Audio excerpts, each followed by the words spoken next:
भारत सरकार ने आठवें वेतन आयोग आठवें वेतन आयोग की घोषणा कर दी है। यह वही आयोग है जो सरकारी कर्मचारियों और पेंशन धारकों के वेतन, भत्ते और सेवा शर्तों की समीक्षा करता है। लेकिन सवाल यह है, क्या यह फैसला सिर्फ सरकारी कर्मचारियों के लिए खुशी की खबर है या बेरोजगारों के लिए एक और झटका? आठवां वेतन आयोग क्या है? आठवां वेतन आयोग केंद्र सरकार द्वारा गठित एक कमेटी है जो यह तय करती है कि सरकारी कर्मचारियों का वेतन, भत्ता और पेंशन कितना बढ़ना चाहिए। इसकी अध्यक्षता कर रही है सेवानिवृत्त न्यायमूर्ति रंजना प्रकाश देसाई, जबकि सदस्य हैं आईआईएम बेंगलुरु के प्रोफेसर पुलक घोष और पेट्रोलियम सचिव पंकज जैन। सरकार ने इस आयोग के टर्म्स ऑफ रेफरेंस यानी यूआर को अप्रैल 2025 में मंजूरी दी थी और इसकी सिफारिशें जनवरी 2026 से लागू होने की संभावना है। कितना बढ़ेगा वेतन? अब सबसे अहम सवाल, वेतन कितना बढ़ेगा? फिटमेंट फैक्टर 1.83 से 2.86 के बीच रहने की चर्चा है। इसका मतलब यह हुआ कि अगर किसी कर्मचारी का न्यूनतम वेतन 18,000 रुपये है तो वह बढ़कर 32,000 रुपये से 40,000 रुपये या उससे भी ऊपर जा सकता है। यानी कर्मचारियों के लिए राहत का बड़ा मौका। आर्थिक असर। लेकिन राहत सिर्फ कर्मचारियों के लिए है, सरकार के लिए नहीं। वेतन वृद्धि से सरकार के खर्चों में भारी इजाफा होगा, लेकिन इसी के साथ बाजार में मांग बढ़ेगी, टैक्स कलेक्शन में सुधार होगा और अल्पकालिक आर्थिक प्रोत्साहन भी मिलेगा। मगर सवाल यह भी उठता है, अगर सरकार इतनी बड़ी रकम अपने कर्मचारियों को दे सकती है, तो बेरोजगार युवाओं के लिए क्या कर रही है? बेरोजगारी बनाम वेतन वृद्धि। आज भारत में करोड़ों युवा रोजगार की तलाश में हैं। कई वर्षों से सरकारी भर्ती की गति बेहद धीमी है और प्रतियोगी परीक्षाओं में देरी आम बात हो चुकी है।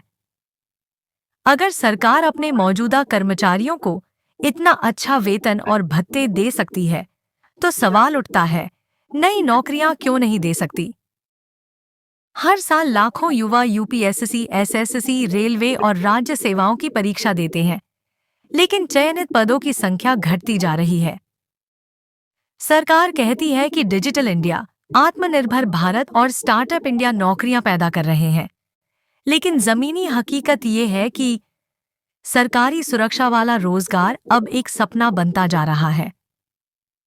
तो क्या ये उचित है कि सरकारी कर्मचारी का वेतन लगातार बढ़े, लेकिन बेरोजगार युवा उसी देश में निराश बैठे रहें? राज्यों और प्राइवेट सेक्टर पर असर। आठवें वेतन आयोग की सिफारिशें सिर्फ केंद्र पर असर नहीं डालती, बल्कि राज्य सरकारों पर भी दबाव बनाती हैं। कई राज्य सरकारें भी बाद में अपने कर्मचारियों का वेतन बढ़ाने पर मजबूर हो जाती हैं, जिससे राज्य का बजट डगमगाने लगता है।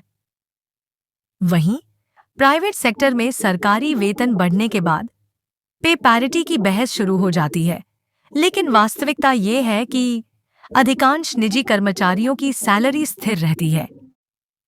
एनपीएस बनाम ओपीएस।